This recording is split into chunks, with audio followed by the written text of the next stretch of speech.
Two different people see the exact same notification, $127. One person earned it over 4 hours in nighttime gridlock, constantly fighting heavy traffic and rising fuel costs. The other spent 45 minutes on a video call from their kitchen table. On the surface, both are side hustles. Both put money in a bank account. But the mechanics behind these two payments are fundamentally different, and choosing the wrong path determines whether your extra work leads to a dead end or a building block. This data explains why a second income has moved from a choice to a requirement. Rent is up 50% since 2015, while the buying power of the average American paycheck has barely moved.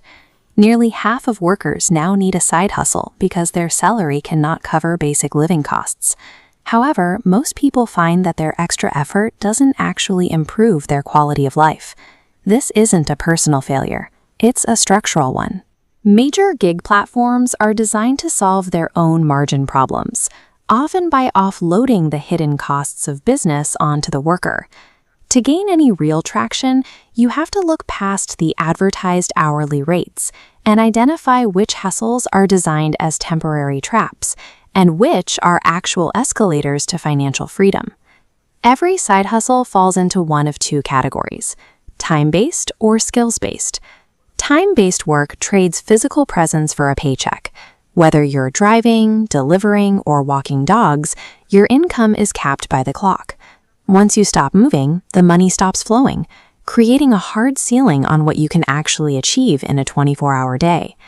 This chart shows the reality behind the $28 an hour headline. Once you subtract fuel, maintenance, and the 15% self-employment tax, that gross earnings bar collapses. Many drivers end up netting closer to $12 an hour, less than the minimum wage in many U.S. cities. There is also the invisible cost of vehicle depreciation. The platforms rely on you ignoring the wear and tear on your car, but that cost is real. It's just a debt that you'll eventually have to pay when the vehicle needs a major repair or a total replacement.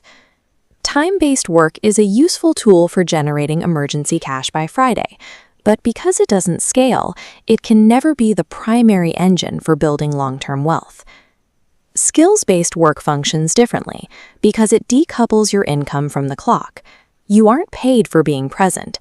You're paid for the specific outcome or expertise you provide. Take Marcus, a logistics worker who initially tried delivery apps to pay down student loans. He quickly realized that after expenses, he was barely making progress, so he looked at the work he was already doing at his day job. Marcus was highly proficient with complex data spreadsheets, a skill his employer took for granted.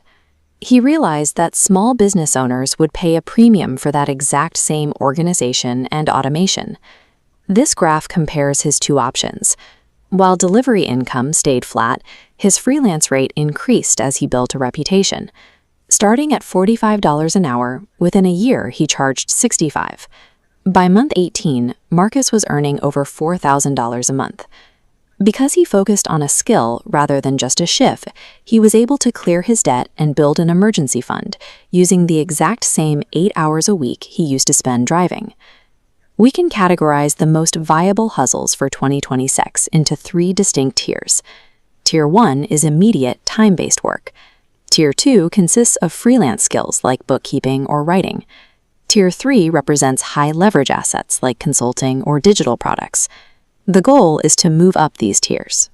You trade the fast, low-barrier payout of a delivery app for the long-term, compounding returns of a specialized skill. Even with this data, most people never make the transition. They remain stuck because of a scarcity mindset, the belief that there isn't enough time or opportunity to learn something new while managing their current financial stress. Moving to a skills-based model requires an abundance mindset. You have to be willing to work for a lower rate initially to build the reviews and reputation that eventually act as a moat, protecting your higher pricing power in the future. This requires depth over breadth. Instead of trying 3 different hustles at once, pick one skill and execute it until you see results. Splitting your focus prevents you from ever reaching the level of expertise that commands a premium rate. There is also a mechanical trap to avoid. The moment you earn side income, the IRS classifies you as self-employed.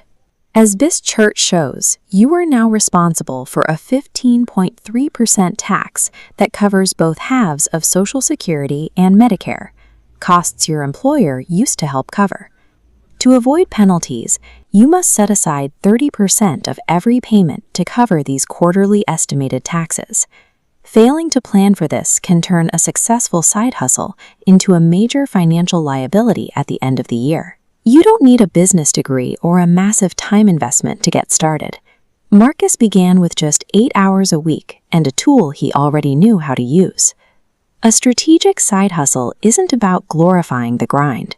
It is about recognizing the value of your existing skills and using them to build the first layer of your own financial independence.